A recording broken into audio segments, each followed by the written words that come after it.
Oi pessoal, tudo bem? Eu sou Amanda Loretti, sou ginecologista e obstetra, mas esse é mais um vídeo da playlist da minha gravidez. Eu estou grávida, agora gravando esse vídeo eu estou de 19 semanas, então vou responder, essa é a parte 2 e talvez tenha mais partes, né, porque não param de chegar essas perguntas, curiosidades e perguntas que vocês me fizeram e eu estou juntando e compilando elas nesses vídeos aí, falando sobre curiosidades da minha gravidez, gravidez de obstetra, né, como que é ser médica e estar gestando pela primeira vez, sendo especialista nesse tipo de assunto, né?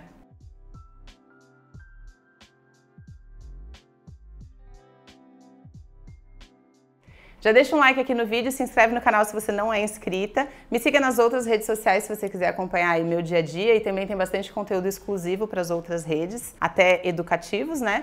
Essa série, essa playlist, esse vídeo é sobre a minha gravidez, uma coisa mais pessoal, mas a imensa maioria dos vídeos aqui são educativos sobre saúde da mulher, sexualidade, ginecologia natural e obstetrícia, parto, enfim. Então deem uma olhadinha nas playlists também se vocês gostarem da forma que eu explico e falo, enfim. E tem um vídeo, como eu falei, a parte 1, que eu tô respondendo várias perguntas. Se vocês gostarem, deem uma olhadinha nesse outro vídeo que eu vou deixar no card. E a primeira pergunta que eu vou responder hoje é se eu tive sintomas no primeiro trimestre.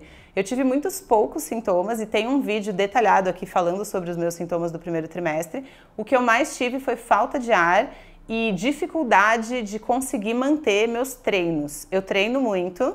E vou até juntar com a próxima, porque a próxima pergunta é se eu continuei com a minha rotina de treino normal. Com a rotina sim, mas não com o mesmo treino, né? Então, eu continuei treinando musculação. No primeiro trimestre, eu continuei treinando musculação e corrida, mas eu tive que diminuir a intensidade, porque eu fiquei com muita falta de ar, muita taquicardia. E a partir de umas 14 semanas eu parei de correr, porque eu comecei a não dar conta, assim, até do ponto de vista muscular. Não tentei mais, na verdade, também, porque depois eu distendi um músculo e daí eu tive que ficar umas 3 semanas sem poder correr. Talvez eu volte, não sei, tenho vontade, porque eu vi que quando minha última corrida que eu fiz, eu já tava com uma pequena barriguinha, assim, eu vi que as pessoas começaram a me julgar, assim, no parque, tipo, nossa, grávida pode correr? E eu gostaria de enfrentar isso. Então, talvez eu volte. Mas atualmente eu mantenho uma rotina de 3 treinos de força, que são um treino meio funcional, que chama Academia de Movimento. Inclusive eu malho num lugar aqui em São Paulo incrível, que é para pessoas no geral, assim, de fortalecimento, mas também para pessoas lesionadas, né? Eu tenho uma lesão na coluna, então foi esse lugar e o Bruno, que é o fisioterapeuta-chefe aí desse lugar, que me estabilizou e que tá me cuidando na gestação também. Então é um lugar que eu amo, indico muito. Vou deixar até o link deles aqui, o Instagram deles aqui na descrição, se vocês quiserem ver, se você é de São Paulo. É onde eu treino e é um treino muito legal e muito intenso.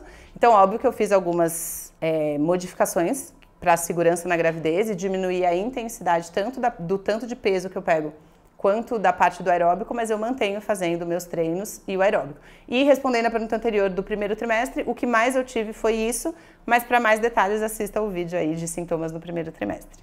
Com quantas semanas eu descobri? Eu descobri a gravidez com 3 semanas e 6 dias, calculado pela data da minha última menstruação, ou seja, antes do atraso menstrual. Daria o atraso menstrual um dia depois, mas eu fiz o teste um dia antes. E tem um vídeo aqui que eu conto também como eu descobri a minha gravidez, e daí eu conto em detalhes o que aconteceu, mas eu descobri muito no comecinho. Como foi o seu primeiro ultrassom? Então, meu primeiro ultrassom fui eu mesma que fiz em mim mesma, um ultrassom transvaginal. Ai, Amanda, mas como é possível? Como que você fica assim, né? É possível.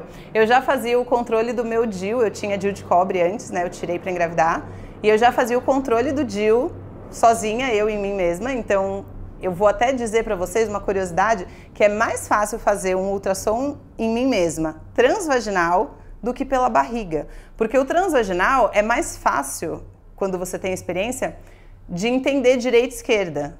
Quando é na barriga, quando eu tô fazendo em alguém e quando eu tô fazendo em mim, o direita e esquerda é ao contrário. E daí dá um nó no meu cérebro, eu acho muito mais difícil pela barriga. Mas o primeiro ultrassom que eu fiz foi muito no comecinho, tipo na semana seguinte que eu descobri que eu fiz um beta-HCG, que é aquele exame de sangue quantitativo que deu 2.000 e pouquinho. Então eu já esperava que no meu ultrassom eu fosse encontrar algum sinal de gestação dentro do útero, que seria só um saco gestacional.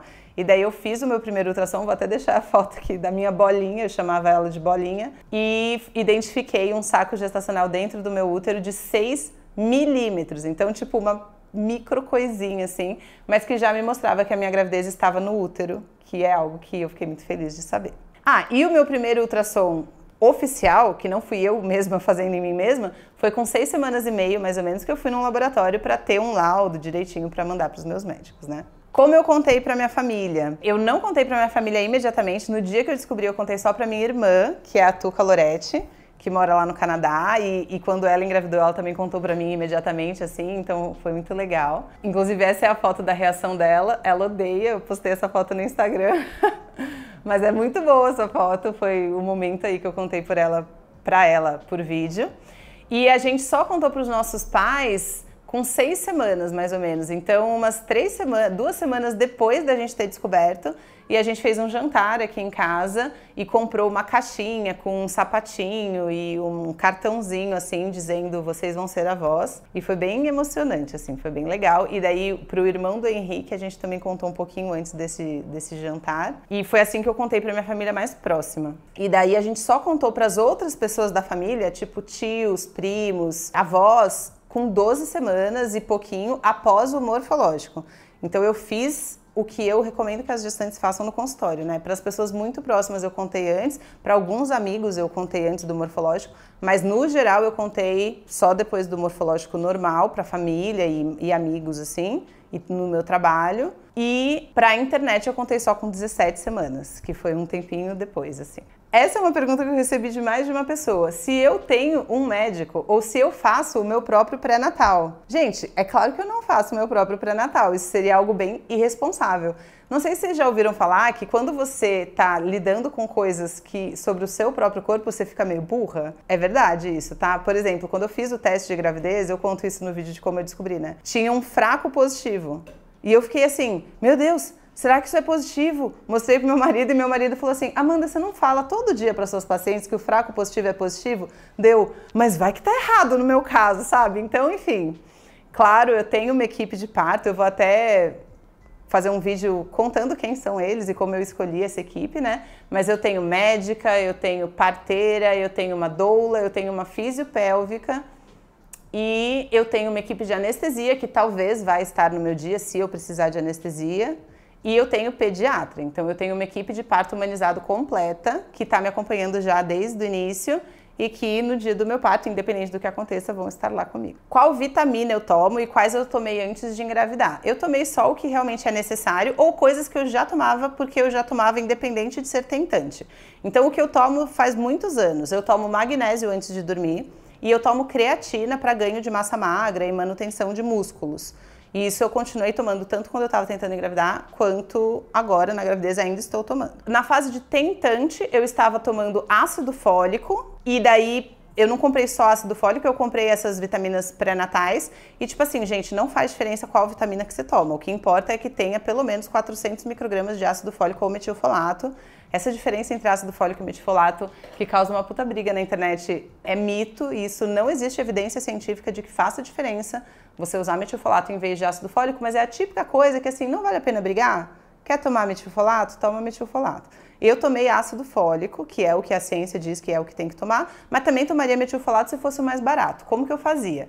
Eu ia lá na farmácia e pegava todas as vitaminas pré-natais, virava na parte de trás da tabelinha e o que eu precisava que tivesse 400 microgramas pelo menos de ácido fólico ou metilfolato e 2.000 unidades de vitamina D, que é algo que eu tomo também a minha vida inteira, essa dose de manutenção de vitamina D.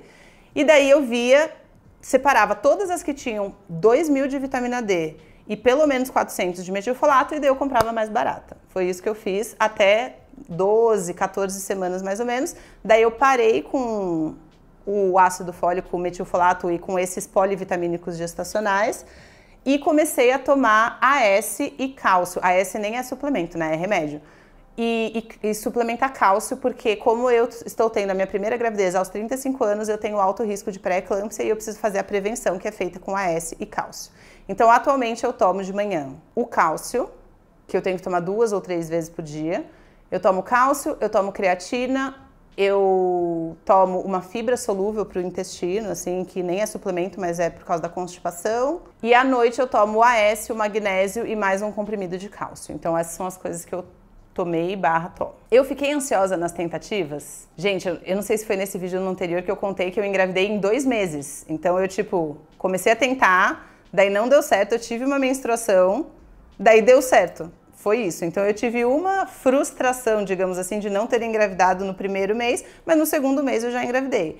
E daí você vai falar, nossa, então obviamente ela não ficou nervosa ou frustrada nas tentativas. Fiquei doida. Por mais que eu tenha o conhecimento, gente, essa foi uma das coisas que mais mudou a minha percepção e a minha empatia de entender o que é uma mulher passando por uma fase de tentante. Isso que, tipo assim, entender até a página 2, né? Porque eu consegui muito rápido. Mas mesmo assim, eu entendi pela primeira vez o que eu não tinha entendido, nunca tendo estado nessa situação. Esse medo, essa ansiedade, esse, tipo, desespero, assim, de, tipo, por que eu não engravidei se eu transei no período fértil? Que é algo que eu ouvi a vida inteira das pacientes e pensava, nossa, como ela é exagerada, né? Pois é, agora eu entendo. E eu nem consigo imaginar como deve ser difícil esse processo e essa dor quando você demora 1 ano, 2 anos, 3 anos para engravidar.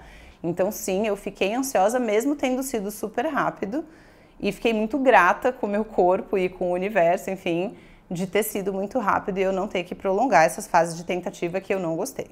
E por último, se eu fico perguntando coisas para minha médica, se eu fico mandando mensagem para ela, tipo, eu tô com esse sintoma, o que eu faço? Não. Até hoje eu mandei uma mensagem para minha médica, eu tô na metade da gravidez agora. Eu mandei uma mensagem perguntando a opinião dela quanto a quais medicações que eu poderia tomar numa época que eu tava com insônia. Porque quanto a isso, primeiro que eu não tive nada grave até agora, mas os pequenos sintominhas assim, tipo constipação, tontura, falta de ar, tudo isso eu sei que é normal e eu sei o que fazer, quais são as opções de tratamentos para fazer para melhorar. Então eu ia fazendo sozinha. E mesmo nesse dia que eu mandei mensagem para ela, eu já mandei mensagem assim, estou com dificuldade para dormir, e era um dia que eu estava meio desesperada, e eu pensei assim, e eu já mandei para ela assim, e eu já pesquisei, essas são as opções. Segundo o Up to Date, que é um site de ciência, né, eles indicam tal medicação, mas tem esses possíveis efeitos colaterais, e esse remédio é categoria tal, o que você acha? E daí ela me deu a opinião dela, e eu, junto com a opinião dela, decidi o que eu ia fazer, entendeu? Então, não, eu não fico mandando mensagem para minha equipe. Para minha nutricionista, eu mandei algumas vezes, sim, porque quando aumentou minha fome, ela teve que mexer na minha dieta. E quanto ao negócio da constipação, eu também mandei.